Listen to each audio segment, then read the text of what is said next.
You're listening to Montreal Now on CJAD 800.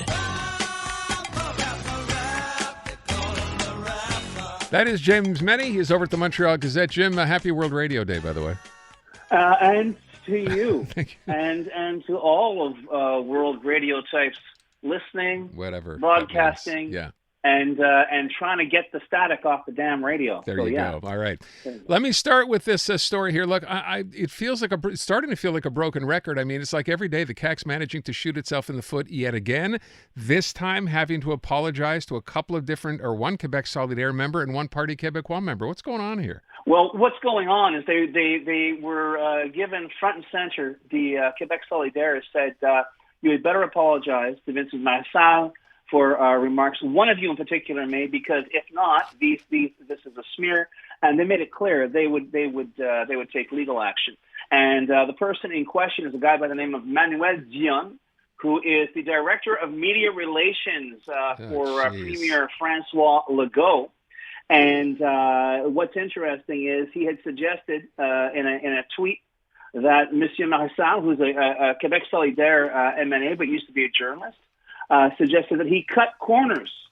He cut corners when he was a journalist, which is a pretty nasty thing to say about a journalist.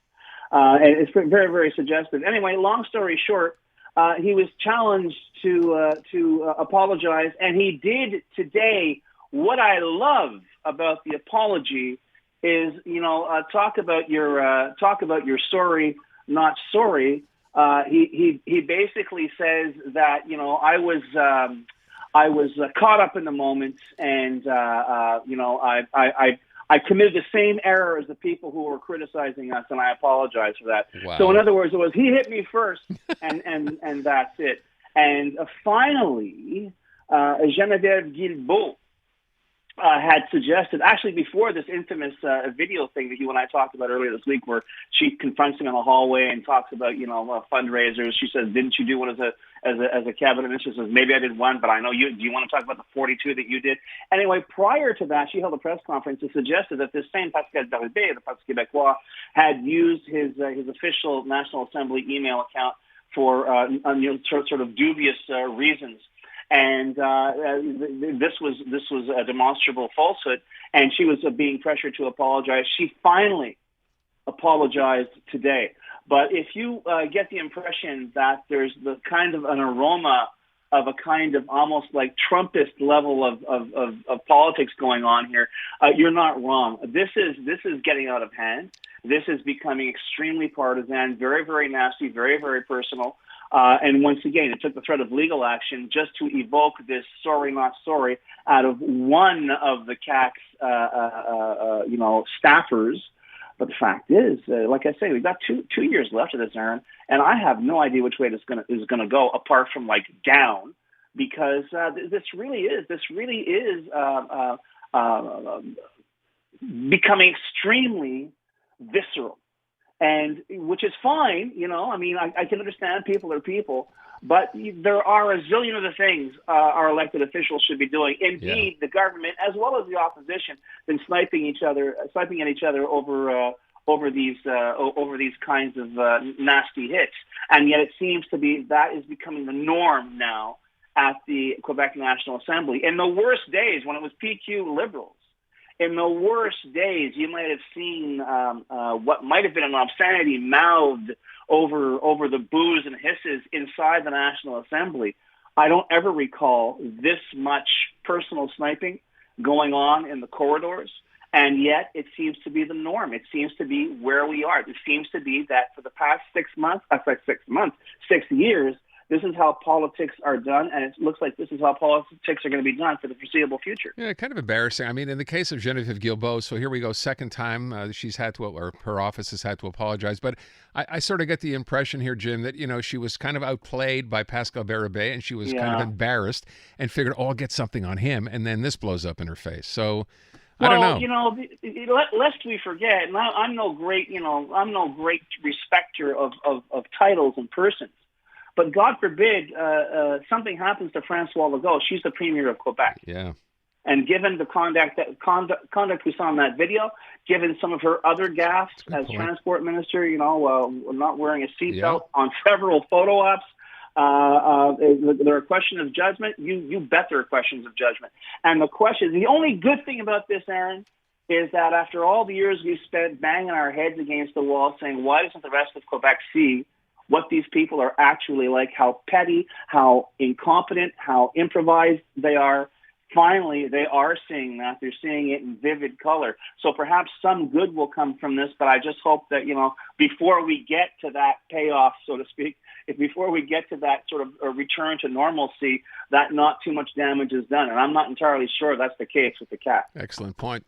Let me move on to this next story. Yes, it's still a political party in Quebec, this time the Quebec Liberals. What happened now? Did I miss something here? Well, this is great because Nicolas Tétrault, and I knew his name was familiar, but he used to be a city councillor, but he also ran for the Parti Québécois. He ran for the Bloc Québécois. He ran for Vision Montreal at City Council. He ran for an early version of Gerald Tremblay's party as well at City Hall, and sat as an independent. He has a lot of political experience, let's put it that way. He's a businessman, and he was making noises about running for the leadership of the Quebec Liberal Party.